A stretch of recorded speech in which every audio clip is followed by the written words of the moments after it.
Hi, and welcome to another episode of Looking Up. My name is Earl, and today we're going to be looking into the life of Elijah in 1 Kings chapter 17 and learning some great lessons from Elijah and obedience and a blessed life. He's just, it's just a wonderful story. I hope you're going to be really blessed by it. You're going to learn from it and be able to apply it. Elijah just kind of walks into the pages of the scriptures in chapter 17. It's the first time we see him. We don't know where he came from much. A little place called Gilead. We don't know the name of the city. Nothing about his parents or his heritage. He just kind of shows up and he comes over to make this charge to King Ahab and to his Jezebel of a wife, Jezebel, the Bonnie and Clyde of the Old Testament. And he says this in verse number 1. He says, "As the Lord, the God of Israel lives, whom I serve, there will be neither dew nor rain in the next few years except at my word." Oh, my word, the next few years, there's not going to be any rain. Now, it seems kind of a bit strange of kind of a plague until we understand that Ahab and Jezebel have pretty much established a Baal idol worship there in the land. It's kind of the national, I guess you could say, the national religion. And Baal was supposed to be the god of nature over produce, and it would be livestock and all that. So he's the god over that. So without any water, yeah, let's see how that works for you. So God, or Elijah now, has said, this is what Yahweh is telling me to tell you. There is not going to be any rain. And we'll see if your God is, how your God fares without Jehovah God giving you any water. And so at that time, Elijah comes in and makes this proclamation, and he just stands there. I mean, there's really nothing else to do. He did exactly what God told him to do, and now he's kind of a little bit, I don't know, I'd be a little bit nervous, but he's not. He just kind of stands there, and then God speaks in verse number 2, says, "Then the word of the Lord came to Elijah, leave here, turn eastward, and hide in the Kerith ravine, east of the Jordan. You will drink from the brook, and I have ordered the ravens to feed you there." So he tells him next instructions. You know, he's been obedient. He did exactly what God told him to do. He went and said it. Now God says, okay, now you go do this. That's living by faith, when it's, okay, you do this, and then God says, okay, now you do this. Too many times we try to get ahead of things. We try to get ahead of God. We try to get ahead of the plan. We get the cart before the horse, right? I mean, we're always trying to pull things along and make things happen and push things too much. And Elijah just goes here and says, okay, God, now what do I do? Okay, you do this. Now what do I do? You do this. You see this all through the next couple of chapters. And so that's exactly what happens. You know, he says, you're going to be fed by the ravens. You're going to have water to drink from the brook, and go and hide there. And I would have said, go hide. What? What you mean? What are you talking about? Yeah, right. No, I don't think so. I mean, I'm the mouthpiece of God. I'm supposed to be out here fighting Baalism, and you want me to go hide somewhere down in the creek? No, I don't think so. But Elijah didn't say that. Elijah just did what God wanted him to do. Because it seemed kind of a strange thing to me that God would want him to go hide.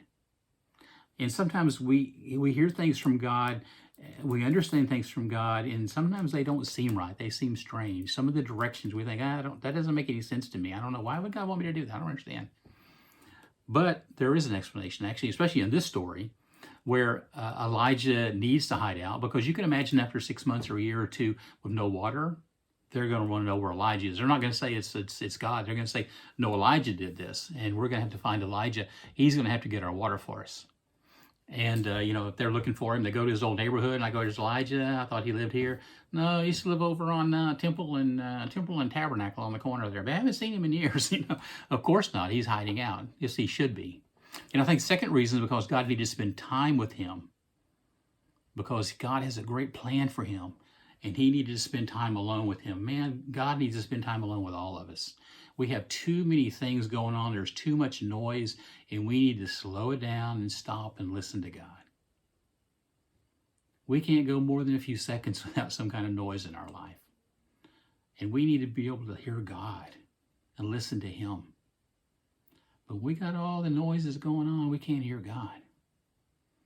And he gets him alone for almost, they're predicting in the translation about a year, where he's alone with God. And at that time, I mean, he really gets close to God. He's already obedient. He becomes even stronger and more dedicated servant. Listen to what happens in verse number, let's see, where do we leave off? Verse 3, verse 5. So he did what the Lord had told him. He went to the Kerith ravine, east of the Jordan, and stayed there. The ravens brought him bread and meat in the morning, and bread and meat in the evening, and he drank from the brook. So he did exactly what God wanted him to do. And God did exactly what he said he would do. He was very faithful. He says, you go there, I'm going to feed you there. He didn't want him to go anywhere else. He wanted him to be there, which is for his own protection. Sometimes we hear the rules and the regulations, and we see things in the Bible, and oh, they're trying to limit me. I'm not supposed to do this and that. It's for our good. Just like here, no, Elijah, don't go anywhere. It's for your good. You're going to get killed. Something's going to bad happen to you if you don't stay here. Stay right here. And Elijah did. He stayed right where God wanted him to be. And that's why he was so blessed, because he was obedient to what God wanted him to do. So he spent the time there. He got his water. He got his raven grub probably from the ravens there. He got everything he needed, and God kept his promise. Everything worked out just fine through verse number 5 and 6. Then we come to verse number 7. Sometime later, the brook dried up because there was no water, no rain in the land. Then the word of the Lord came to him, go at once to Zarephath. So God has another plan for him. He's got another project for him to go work on, another mission. He's ready to send him off. So about a year later, the brook dries up. Well, I'm sure Elijah saw this happening every day. He probably had a stick and he was probably measuring it. And you could see that every day or two, there's less and less, the level is going down. And eventually what happens, the water is all gone. The creek bed is dry and it's cracked. He looks down and like, okay, what do I do now? And the whole time to me, I would be wondering, what am I supposed to be doing? Did I do something wrong? God, have you forgotten me? I'm here by myself. It's been a year. What's going on? Elijah doesn't do that. He doesn't complain. He's not criticizing. He doesn't ask questions of God. He doesn't play any kind of victim card. He just does what God wants him to do. 100% obedient. That's the kind of life that we all want to live, isn't it? I mean, let's look at what he does. He's here. He's doing everything God wants him to do. And look how he's blessed. God gets him up and moves him on down the road. Got something else for him. The brook dries up, though. He's got to take him out. And I wonder if this was some kind of a testing for Elijah. Was Elijah trusting in the brook? Was he trusting in God? Do we trust in God, or do we trust in the things that God gives us? I don't know, too many times we trust in these things that God gives us, and we're looking at them more than in what God has done for us. You see, we can't always live by a bubbling brook. The brook's not always full. It's not a fantasy land. See, at times like this, though, that we need to stay close to God and stay in obedience to him and press into him. That's where the blessings are, is when we're in obedience to God, 100%. That's all God wants from us. He wants our obedience. He wants our love. You see, it's into this story that Elijah really begins his ministry. He's just starting off here. But first he had to kind of move through this brook situation. He passed it with flying colors. He didn't complain. He didn't gripe. He just moves on and does the next thing for God. What a great lesson for us to learn. God has a life for us of blessing. But we've got to be obedient and following what God wants and walking in his steps. Hey, today I hope these words helped you and encouraged you. They did me. It's such a great blessing to see Elijah and how he walked with God.